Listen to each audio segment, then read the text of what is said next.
We are in Judges, the 6th chapter, and we were introduced to Gideon last week, and we saw Gideon's call, God calling to Gideon, and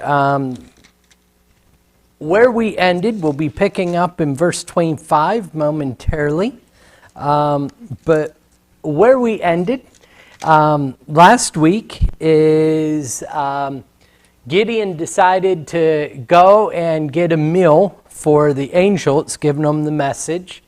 And when he brings it back, he brings a lamb, he brings unleavened bread or unleavened cakes and broth. The angel tells him how to lay it out. The angel touches it with the end of his staff and it's consumed by fire, and the angel disappears. It's at that point that Gideon realized he was before an angel of the Lord. And what does Gideon think is going to take place? Does anyone remember?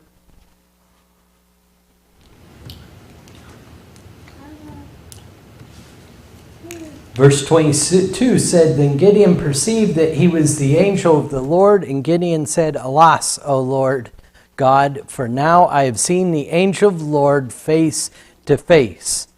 And it's not said expressly what he's thinking there. Does anyone have a good idea of what he's fearful of? He's going to die. Yeah, he thinks he's going to die. And a number of months ago, we studied about holiness and the concept of holiness. This is something we see throughout Scripture many times, that the idea was that a corrupt, unholy individual cannot stand in the face of the Holy One. But the angel says to him, or the Lord says to him, verse 23, "Peace be to you, do not fear, you shall not die." So Gideon has that amount of reassurance.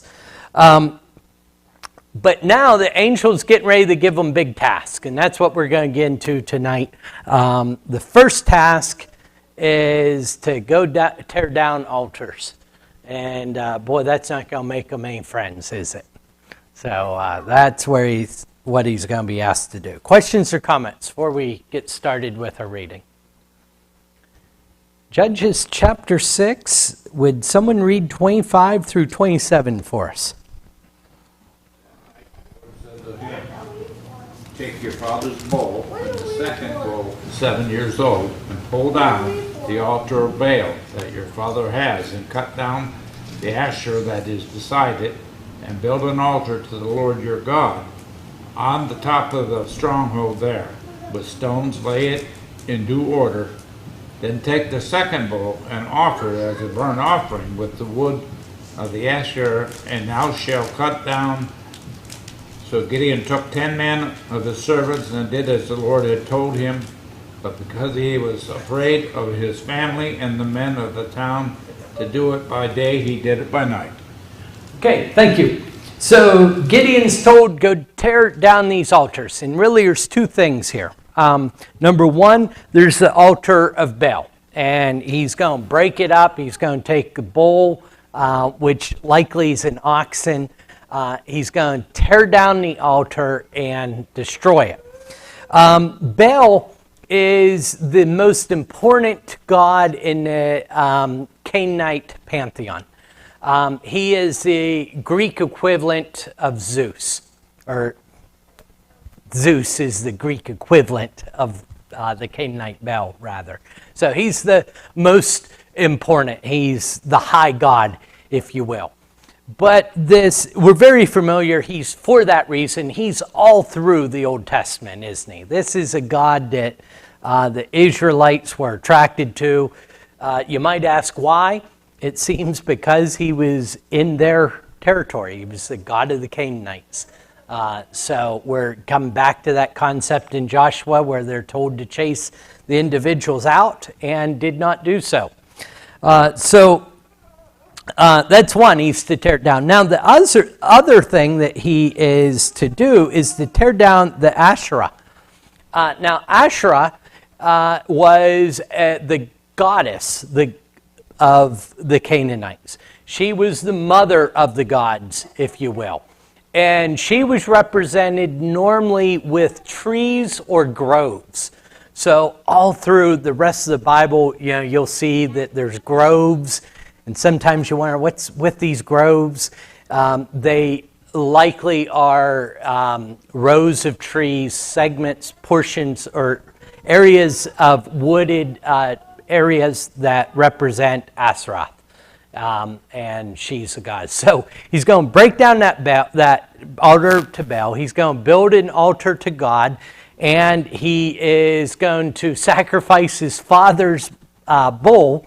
He took 2 with him. He's going to sacrifice one on the altar with the wood from the Asheroth to God. So it's not only an act of destruction, it's an act of showing superiority of the true God over these idols that they're surrounded with. Now, last week I introduced this idea of what did it mean that the people called out to God. And they're crying out to God in their oppression for help. I strongly, increasingly so, believe that looks different than at least I've had it in my mind. That all the people are united and are saying, hey, we want to return to God. And the reason for that, there's really strong evidence of this in verse 27. Gideon does this, although he does it at night. Why does he do it at night? He's afraid of his family and the men of the town. Now you may say, well, that's just Gideon's anxiety. He needed to take a Valium and calm down a little bit. But we're going to see that it was a legitimate concern.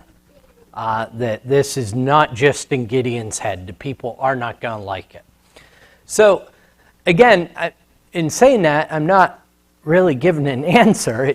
I'm pointing to a question and a realization that this idea of returning back to God looked different than maybe would be easier to comprehend, where everyone's returning to God. Questions or comments? Ernie. He only took one? Because it's the second bull that's father. It's in parentheses. It doesn't really matter. I don't see what he did with the first bull. That's why I said that. It's a minor point. Yeah, that's just curious though. There's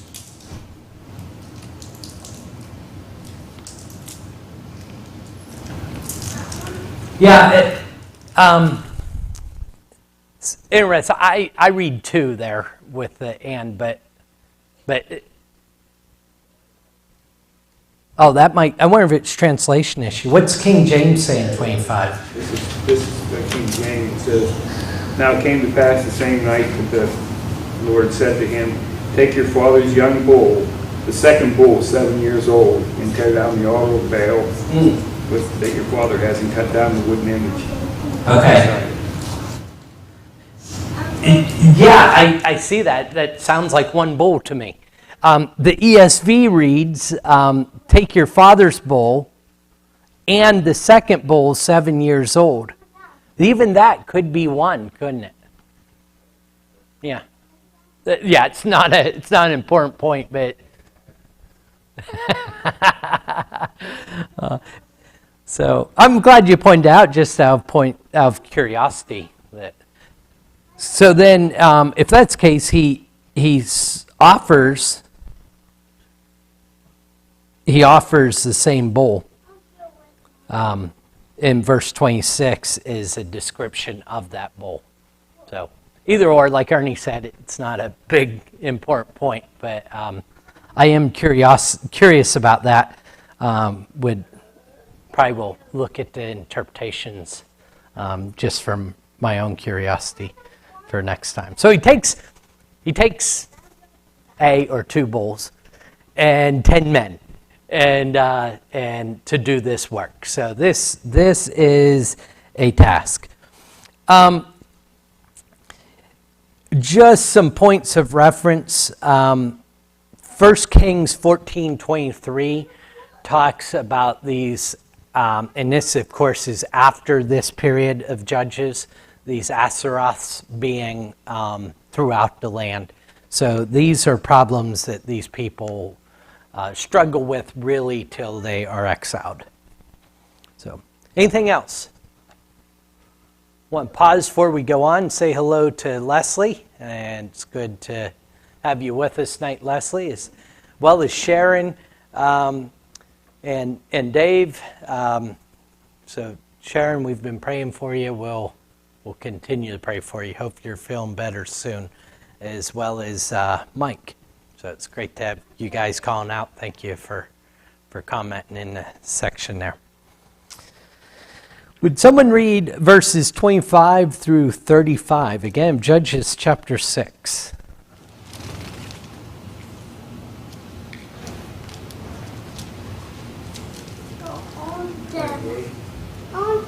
Yeah, 28 through 35. And the men of the city arose early in the morning.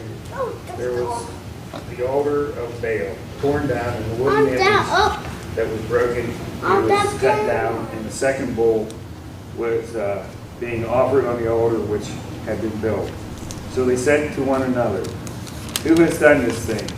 And when they had inquired and asked, they said, "Gideon the son of Joash has done this thing."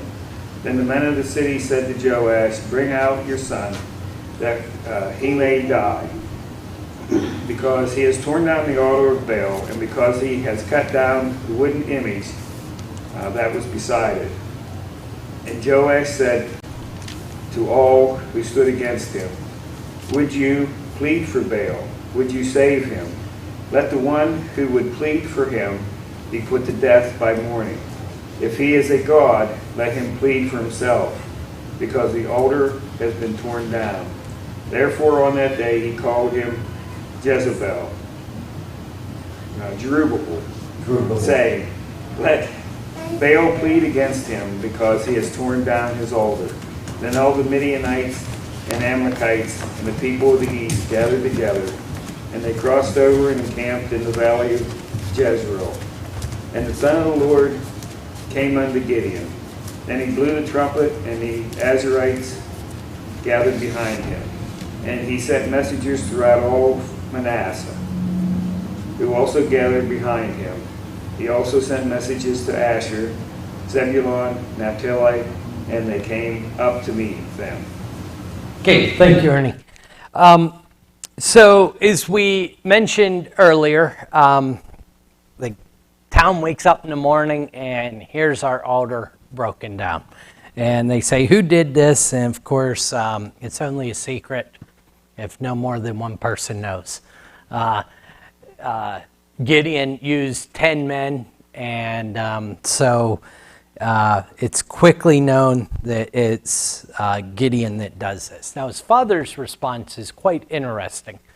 They're going to kill Gideon over this. We see his anxiety was not unfounded in being nervous.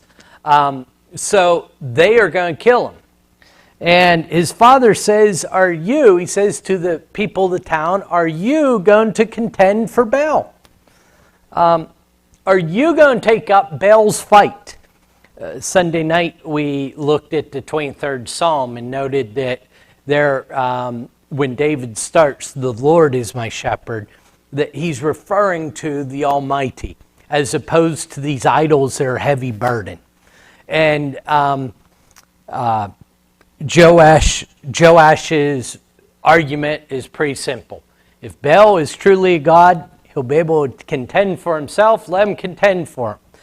Now, they name Gideon Jerubbaal, which that name lives on as we go forward. Back into the 9th chapter anyhow, we still see that name Jerubbaal. I'm undecided myself whether that's a derogatory name, as in Baal, cursed of Baal, or Baal cursed. or whether it was a complimentary name, as in he contended against Baal and won. It seems that since we have Joash, his father, as the sole person contending for Gideon, and a whole town on the other side, that it was more likely derogatory, the term that is being used here. But again, that's by no ways decisive or absolute as being the case. Now, something interesting to me between 32 and 33. So we have this altar situation that takes place. When we read this in verse 33, it says, "Now all the Midianites, the Amalekites, and the people of the east came together, and they crossed the Jordan and camped in the valley of Jezreel." It would seem like that happens the next day. So we tear down the altar, and then the next day this happens. But it is not described time frame. This may have happened, the Midianites may have crossed Jordan before, or there may have been a gap between the two. The point is that the narrative is saying God's preparing Gideon, and this is what's taking place, and Gideon's going to rise, be used by God to confront that. I think it's a significant point because a lot of times in life, we think, what am I preparing for? Or of what use am I? I don't believe it's necessarily the case that Gideon was approached by God and the next day these events are taking place. In fact, it seems rather probable that verse 33, the Midianites had already crossed the Jordan and are camping. They're in the area prior, and God is preparing Gideon at that point. Questions or comments? All right, of significance, it'll come up later. Verse 35, he sends out messengers to help him. And the messengers that he sends out are the tribes that are right around the area, and Manasseh, of which Gideon was a member of. Who you will see missing, as well as others, not all the tribes are called, is Ephraim. And in chapter 8, that's going to become a point of contention, that Ephraim feels slighted that they weren't asked. Now, what's interesting about that to me is that after the battle's won, Ephraim plays their part, but after the battle's won, they say, "Oh, you should have got hold of us earlier." After you do something like move, and "Oh, you should have called me. I'd been there." No, the people who are there when it's time to move are a much smaller list than the people that say, "You should have called me." And that may or may not be just about Ephraim, but it's just something that jumps out at me there. After the fact, they're slighted. They didn't play a big enough role in this. Questions or comments? Okay, so we have the fleece test, verses 36 through 40. And this is maybe one of the most common signs, or the best well-known signs given by God. Verse 36, "And Gideon said to God, 'If you will save Israel by my hand, as you have said, behold, I am laying a fleece of wool on the threshing floor. If there is dew on the fleece alone, and is dry on all the ground, then I shall know that you will save Israel by my hand, as you have said.' And it was so. When he rose early next morning and squeezed the fleece, he wrung enough dew from the fleece to fill a bowl with water. Then Gideon said to God, 'Let not your anger burn against me. Let me speak just once more. Please, let me test just once more with the fleece. Please, let it be dry in the fleece only, and on all the ground let there be dew.' And the Lord did so that night, and it was dry on the fleece only, and on the ground there was dew." Now, Gideon takes some heat over this, but I don't know, I kind of understand it. I'm not saying it's right. He says, "I'd like a sign. Here's the sign I'd like to see. I'd like the ground to be dry and the fleece wet. When he rings out in the morning after the ground's dry, he thinks, well, maybe that was a coincidence. He realizes that, oh, now I have to go to the war. Right? I have to go to battle here. So maybe I better be certain. So he pleads with God, don't hold it against me. Just one more sign. Can we do the opposite? And is so. Questions or comments? Right. Look at verses 1 through 3 here. Then Jerubbaal, that is Gideon, and all the people who were with him rose early and encamped beside the spring of Herod. The king of Midian was north of them by the hill of Morah in the valley. The Lord said to Gideon, the people with you are too many for me to give the Midianites into your hand, lest Israel boast over me, saying, my own hand has saved me. Now therefore proclaim the ears of the people, saying, whoever is fearful and trembling, let him return home and hurry away from Mount Gilead. Then 22,000 of the people returned, and 10,000 remained. Now's the time to start arguing with God, I think. Gideon was saying, let me speak just once more. And now I think he wishes that just once more he had it back so he could use it for this. So he calls all these tribes. He ends up with 32,000 soldiers, which probably isn't an overwhelming amount in light of the task that they have at hand. So God says, anyone who's trembling and scared, anyone wants to go home, go home. And so can you imagine Gideon actually saying that? And 22,000, two-thirds essentially, over two-thirds, go home. And now Gideon's looking at 10,000 soldiers. So, intimidating. Questions, comments? Verse, go ahead. I wanted all the men I could have. Exactly. I've been the same way. In fact, I oftentimes joke, although I'm not entirely joking, all the smart ones went home. Right? And verse 4. The Lord said to Gideon, the people are still too many. Take them down to the water, and I will test them for you there, and any one of whom I say to you, this one shall go with you, shall go with you. And any one of whom I say to you, this one shall not go with you, shall not go. So he brought the people down to the water, and the Lord said to Gideon, every one who laps the water with his tongue as a dog laps, you shall set by himself. Likewise, every one who kneels down to drink. And the number of those who lapped, putting their hands to their mouth, was 300 men. But all the rest of the people knelt down to the water. And the Lord said to Gideon, with the 300 men who lapped, I will save you and give the Midianites into your hand, and let all the others go, every man to his home. So the people took provisions in their hands, and their trumpets, and he sent all the rest of Israel, every man to his tent, but retained the 300 men. And the camp of Midian was below him in the valley.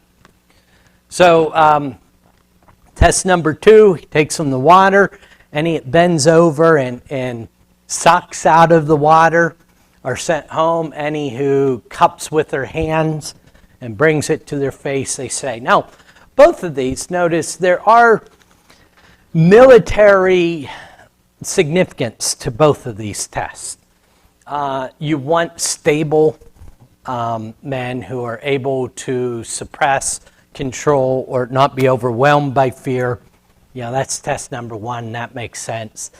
Test number 2, if you're looking for an elite fighting force, it makes sense. You want individuals who are alert, who stay alert, no matter the circumstance. So there are military purposes for these. But the overall purpose really is not about getting elite fighters. It's whittling that number down so that it is evident and clear that it's by God's hand, that this is who is doing this. And so now Gideon is looking at 300 people. What, one 100th, right? Is that right? Did I do my math right? 300 instead of 30,000. I think that's right. 1/100th of the force they originally had. Questions or comments? Would someone read 9 through 18 for us? That same night the Lord said to him, Arise, go down against the camp, for I have given into your hand. But if you are afraid to go down to the camp with Purah your servant, and you shall hear what they say. And afterwards your hand shall be strengthened to go down against the camp. Then he went down with Purah his servant to the outposts of the armed men who were in camp. And the Midianites and the Amalekites and all the people of the east lay along the valley like locusts in abundance, and their camels were outnumbered as the sand, and that is on the seashore in abundance.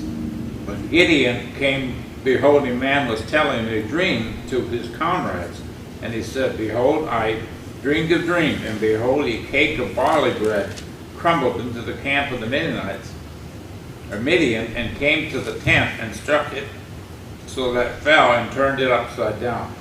So that day the tent lay flat, and his comrades answered, There is no other than the sword of Gideon, the son of Joash, a man of Israel. God has given him into his hands, Midian and all his camp. And as soon as Gideon heard the telling of the dream and in his interpretation, he worshipped, and he returned to the camp of Israel and said, Arise, for the Lord has given the host of Midian into your hands.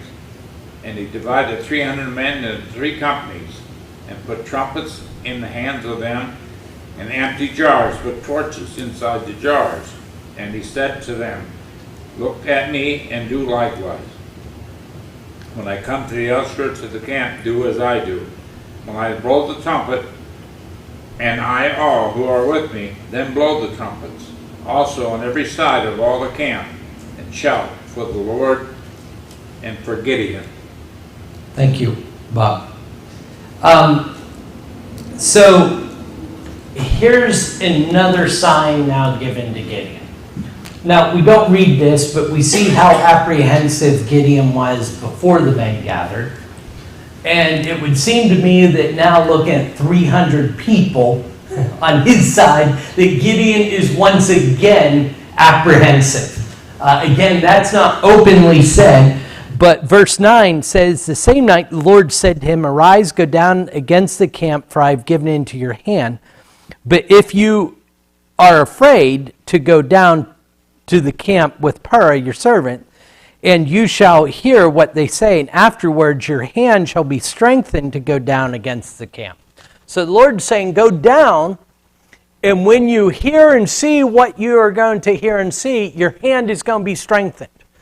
Now, this is of great significance and important to me, because it very much is emphasizing. On one hand of this, God's saying, I don't want you to think it's the armies of God, or excuse me, armies of men that are delivering you. This is not Israel. On the other hand of this, we see that God is working with real people. In this case, Gideon. And he's nurturing Gideon through. I think sometimes the picture of God's people is that they're just always, on task, always perfect, never faltering. It seems as though if someone has doubts or questions, that that is a serious mark against them. But what I see is the opposite. What I see is God meeting the needs of Gideon, reassuring him throughout. Gideon's still expected to step forward and go. but God is treating him like a human, treating him like a man versus a machine. Questions or comments on that concept? So, verse 12 is interesting because the number of the people are like locusts, and their camels are like the sand of the sea. Again, I marked this at the beginning of the story of Gideon, where it said the Midianites were like locusts when they'd come through the land. There was nothing there. It's important that we strive to see the visions of Scripture versus the literal words. So what's being said? They're like locusts. Again, we talked about the swarms. Could you ever imagine counting locusts in the swarm like we described a week or so ago? Be impossible, right? And that's what's being said. This is an overwhelming force. Is the number of camels like the number of sand on the seashore or beach? No, not literally. What he's saying is it's such a vast herd you wouldn't even conceive counting it. And we're doing all this with 300 people. That's the contrast. 300 is very numerable, is very tangible. And on the other hand, this vast number that's just immense in size.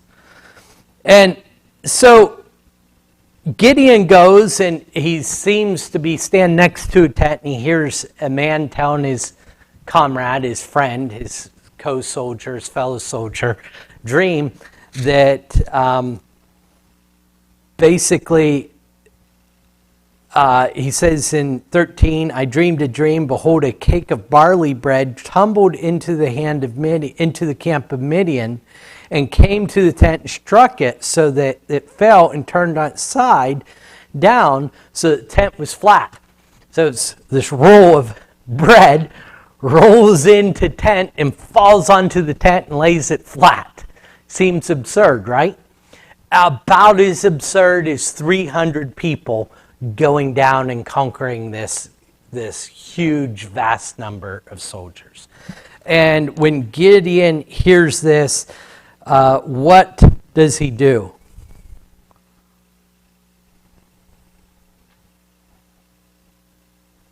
Worships. I'm looking for that. There it is, 15. As soon as he heard the telling of the dream and interpretation, he worshipped. We talked about this 4 or 5 weeks ago, I think, and a lesson we're looking at. What did Gideon do to worship?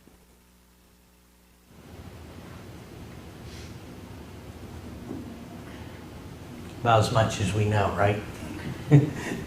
Yeah. We can be pretty certain of what he didn't do. Right? He didn't offer a sacrifice. He didn't go through all the temple services. At one level or another, in his behavior and his conduct and in his spirit, he's showing homage to God. He's showing submissiveness, reverence, and honor to God. Seems to me that it's likely a prayer of thanksgiving, something along those lines that Gideon's doing. But he's doing it right there in the middle of the enemy camp, basically. Questions or comments on? Now here's the last test. We've only got 300 men, so I want them heavily armored, right? And basically, Gideon's going to take one hand for a trumpet, another hand for a torch with a pottery over it. So we're going to play music and cook something along the way. It's like a camping expedition or something. So that's the final, I think, test for Gideon and these soldiers. Questions or comments? Verse 19 through the end of the chapter. Would someone read that for us? Gideon and the 100 men that were with him came unto the outside of the camp in the beginning of the middle watch. And they had but newly set the watch, and they blew the trumpets and brake the pitchers that were in their hands. And the 3 companies blew the trumpets and brake the pitchers, and held the lamps in their left hands, and the trumpets in their right hands, to blow withal. And they cried, The sword of the Lord and of Gideon. And they stood every man in his place round about the camp, and all the host ran and cried and fled. And the 300 blew the trumpets, and the Lord set every man's sword against his fellow, even throughout all the host. And the host fled to Beth-shittah in Zerarath, and to the border of Abel-meholah unto Tabbath. And the men of Israel gathered themselves together out of Naphtali, and out of Asher, and out of Manasseh, and pursued after the Midianites. Read the rest. We can pause there. That's a good spot. You got the short stick, didn't you, Kevin? We had a whole chapter of no hard names until you were ready to read. And by the way, most of the names in the next couple of chapters have great significance back into the book of Genesis. That's a study all of its own, but it's interesting to see the places where Abram and Jacob and Isaac came through the land, and some of the parallels here. So they break the jars, showing their light. They blow the trumpet, and the soldiers start fighting each other. You say, why would they fight their own man? Well, I don't think they jump up and start stabbing one another in their own tents. They likely panic, run out into the camp. They're bumping into each other. It's dark. There's all this chaos going on. As additionally, the prophetic or providential hand of the Lord causing more confusion, and so there's chaos, and they're killing one another, fighting one another because of that.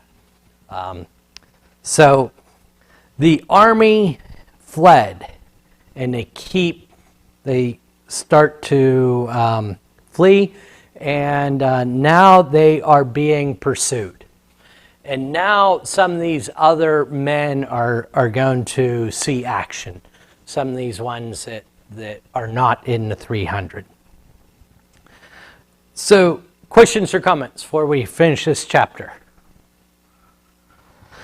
Verse 24, Gideon sent messengers throughout the hill country of Ephraim, saying, Come down against Midianites and capture the waters against them as far as Beth-barah, and also the Jordan. So all the men of Ephraim were called out, and they captured the waters as far as Beth-barah, and also the Jordan. And they captured the 2 princes of Midian, Oreb and Zeb. They killed Oreb at the rock of Oreb, and Zeb they killed at the winepress of Zeb. Then they pursued Midian, and they brought the heads of Oreb and Zeb to Gideon across the Jordan. So it's brutal at this point. In fact, it stays brutal here for a while. Well, the whole book's brutal. So they're fleeing. They're being pursued. We call Ephraim now. Ephraim comes down to guard the fords, and so the armies can't escape. These 2 kings do escape across the Jordan. They are tracked down and killed, and their heads are brought back to Gideon. So they are pursuing these men. A little bit later, we will see that even growing faint, they can continue to pursue the Midianites. So they're wore out, and they're still pursuing. There's a lot of New Testament parallels there. First, They had Mike on that. And there was 300 of Gideon's men, you know. And these guys had 120,000. That's 400 to 1. 400 to 1. Oh, yeah. Imagine us going up against 400 people at one time. If they did it, unbelievable. Yeah. I doesn't say that any of them were even killed of the 300. Right.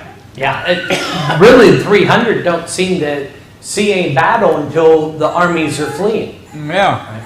Yeah. So, questions or comments? We just have a couple of minutes, so rather than starting in verse 8, and at this point, for the next couple chapters, we're going to pick up the pace a little bit, read passages, and get a general idea of what takes place for a couple of chapters till we get to a couple judges down the road. So I encourage you to read the next several chapters of Judges, and we'll pick up there next week. Ernie, before I make the final. And Jerubbaal, it said it means he who defends Baal. The last part of Baal. That's the meaning of the word. So I would say it's derogatory. Derogatory, yeah. Seems that way. So he who defends Baal? Thank you.